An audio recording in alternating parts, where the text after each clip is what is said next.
Hindi na ma-enjoy yung mga dati namang na-e-enjoy. Hindi na makalabas ng bahay, hindi na maka-function, hindi na makapagtrabaho, no? Naapektuhan ang lahat ng aspeto ng buhay. Bago Grabe. magpakonsulta, inantay na naging malala na. Araw-araw ay ganun yung pakiramdam. Parang naiisip mo na bang magpakamatay? Parang naiisip mo na bang magpakamatay?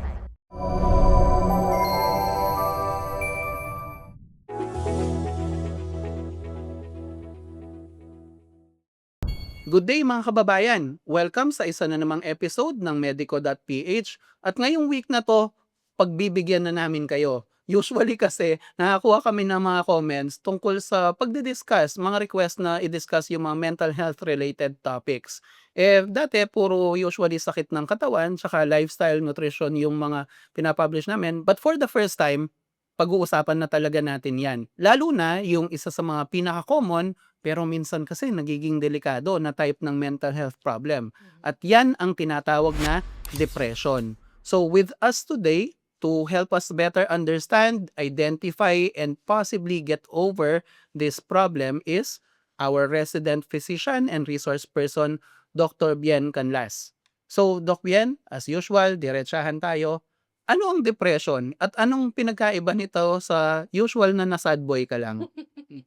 So, pag sinabi nating depression, no, or yung major depressive disorder, ito ay isang mental health disorder na nagkakaroon ka ng persistent na feeling of sadness, no, na nakakaapekto sa iyong daily life. So, hindi makapagtrabaho, hindi na ma-enjoy yung mga dati namang na-enjoy. So, maapektuhan hindi lamang yung, kumbaga, naapektuhan ang lahat ng aspeto ng buhay. Hmm. Na hindi siya nai-improve ng kahit na magkaroon na ng positive na experience ay nandoon pa rin yung feeling of sadness na yon. So, at least nagpo-persist ito for minimum ng 2 linggo na araw-araw ay gano'n yung pakiramdam.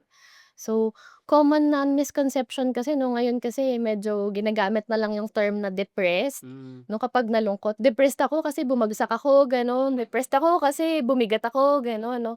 So, medyo yung term ay na-overuse, so Inabuso no? parang lahat akala ay depressed sila 'no. Hmm. Pero normal lamang na magkaroon ng depressive episodes 'no, yung kumbaga nalungkot ka for a short period of time, pero nakakabalik ka naman doon sa usual mo na activities after 'no. So, kumbaga kung merong nangyari na traumatic na experience, kung may namatay, kung nagkasakit, kung heartbroken ka, kung nagkaroon ng financial struggles, normal lang po na malungkot. Wala pong mali doon. Mas hindi normal yung hindi ka nalungkot, Oo, 'di ba? so normal lang na malungkot. Pero kung nagtagal na ito ng 2 linggo at naapektuhan na ang maraming aspeto ng buhay, maganda na magpa-check-up na. I think, pinaka-important na takeaway dun sa sinabi ni Doc Bien are two things. Mhm. Number one, hindi ka makabalik dun sa normal, 'di ba? Dun mo alam na baka depression na nga ito. Mhm. Ah, sa mga isa sa mga nabasa ko, sabi nga nila may automatic na mechanism yung brain natin tsaka yung emotional system natin, I guess, na whether high or low, masaya man o malungkot, babalik ka rin sa gitna, 'di ba? Yes. Na may normal na state of being. Pero sa mga taong nagkakaproblema sa mental health, minsan ang tagal nilang makaalis dun sa sobrang saya Mhm. na parang sasabihin nila, "May tililing na yata 'to." Gano'n yung mga Pilipino, 'di ba? Or yung sa sobrang lungkot na depressive nga. And Mm. pangalawa sa mahalagang sinabi ni Doc Bien, yung naaapektuhan na yung daily life mo. Yes. Hindi ka na maka-function, maka-relate sa kapwa-tao, tsaka yung trabaho mo siguro naaapektuhan na. Mm. Okay. So, yun yung mga hallmarks ng depression. Doc Bien, 'pag nararamdaman natin 'to, after 2 weeks, ang bigat-bigat pa rin ng pakiramdam, hindi maka-recover, saan tayo puwedeng magpatingin na klase ng doktor? Maaari tayong magpa-check-up sa ating mga psychiatrist 'no. So, punta tayo sa kanila for scheduling 'no. Tapos madalas ang mangyayari lang naman 'pag unang pagpunta ay interview. So, symptom review. O kumbaga, tatanungin ka ng psychiatrist ano-ano ang mga naramdaman mo. May nangyari ba na ano ang nag-trigger? Bakit malungkot? Meron bang mga ibang simptomas? Meron ka bang suicidal ideations o parang naiisip mo na bang magpakamatay? So, isa 'yon 'no, sa mga pinakamahalagang tinatanong 'no. At kung meron pang mga ibang mga simptomas tulad ng naapektuhan ba ang iyong memory, nagkakaroon ba ng memory loss, nagkakaroon ba ng problema sa pagfo-function, 'di makapagtrabaho, hindi ka ba kumakain, patulog-tulog ka ba lagi o hindi ka na natutulog? So, marami 'no, lahat ng mga simptomas na meron ka ay tatanungin nila 'no, para makita 'no kung ito ba ay senyales na meron ka ng major depressive disorder. Eto Doc Bien, medyo madalas na i-interchange ng mga layman kagaya ko ang psychologist tsaka psychiatrist. Mhm. Puwede bang sa psychologist din magpatingin at ano bang pinagkaiba nitong dalawang 'to? Kapagka sinabi nating psychiatrist, sila yung ating mga doktor. Hmm. 'No, so mga physician ito, 'no, trained para i-handle yung mga ganitong mental health disorders, 'no. Yung mga psychologist natin, 'no, sila naman ay nakakatulong sa therapy. Okey. So 'yan 'no, madalas ay hand in hand 'no ang, psychologist at psychiatrist 'no. So puwedeng ma-refer sa mga behavioral therapist 'no, so para ma-manage 'no kung ano yung mga nakikita natin 'no na meron silang mga kausap Mm. para, pag-usapan, i-deal with yung mga problema nila sa buhay. Maaari tayong lumapit sa kanila 'no. Pero again, for the initial na diagnosis, kung kailangan ng gamot, ang nagpe-prescribe dun ay psychiatrist. Kung behavioral na therapy on one side is maaaring psychiatrist or maaari ka rin tulungan ng iyong mga psychologist. Okey. So, psychiatrist yung primary and then yung magtutulong sa'yo, Mhm. I guess other than the psychiatrist, ire-refer ka rin siguro sa psychologist 'no, If needed, if yes. needed. Okey. Speaking of treatment Doc Mhm. Bien, so kung nakapagpatingin ka na and na-assess talaga medyo, major yung depression mo, Mhm. ano yung mga remedy or treatment yung ina-apply ng ating mga psychiatrist? Mhm. So, dahil ang depression ay multifactorial 'no, so meron 'yan maaring chemical imbalances, maaring physical na mga disabilities 'no, hormonal imbalances 'no. So, dahil marami, marami rin yung gagawin ng psychiatrist na treatment. So, ang isa dun is medical na treatment. So, bibigyan ka niya ng gamot para ma-correct yung mga, problema na chemical like yung serotonin or dopamine kung merong problema doon, bibigyan ka ng gamot para doon ng psychiatrist. Kung ang problema ay behavioral, mga ganyan 'no, puwedeng may mga triggers, may specific na triggers, bakit nalulungkot, maaring cognitive behavioral therapy. So 'yan 'no, maaaring pag-uusapan kung papaano i-deal with yung mga emosyon, gano'n 'no, tuturuan kayo, tutulungan kayo 'no. And of course, ipapa-check-up din 'no, yung general well-being natin. Dahil baka naman may underlying hormonal problems like baka hypothyroid pala, baka meron palang chronic illness 'no, na kumbaga isa lang sa mga simptomas ang depression, baka hindi pala siya yung main na problema. So, importante ay ma-check-up ng buo yung pasyente 'no. Okey. So, Doc Ben eto, anong mapapayo mo dito? Kasi alam naman natin sa Pilipinas 'di ba, ano, yung mental health although lumalaki na yung awareness, Mhm, pero kumpara sa physical health medyo ano, secondary siya 'di mm. ba? I mean, sabi nga ni Doctor So, kunyari ano, nagka-sleep disc ka, alam mo na 'pag meron ka nun at hindi mo matitiis yun, magpapatingin ka talaga sabi nga niya or kunyari, wag naman sana nagkabukol ka sa mukha, medyo nahihiya ka na sa itsura mo, magpapatingin at magpapatingin ka, Pero minsan kasi 'pag mental health problem or emotional health problem medyo nahihiya or nag-aalangan, minsan takot sa gastos. Ano ang mga risk ng na-prolong yung depression mo, yung hindi ka natulungang makaalis sa kanya? Ang depression po kasi 'no, hindi talaga although we are working towards it 'no, meron pa ring stigma na tinatawag 'no, Mm. with mental health disorders. Na maraming pasyente pa rin natatakot magpa-check-up dahil nga ayaw nilang ma-labelan ng mga na may mental health disorder. Pero just like any other disease, tulad kung meron kang diabetes, asthma, kailangan mo ng gamot 'no, kapagka merong mental health condition. So, dapat dito 'no, maagang pagpapatingin. Dahil according to studies, yung mga people with depression, unfortunately, some of them takes 10 years bago Grabe. magpakonsulta. Inantay na naging malala na. Hmm. Yung iba ay naging shut-in na 'no, so hindi na makalabas ng bahay, hindi na maka-function, hindi na makapagtrabaho 'no.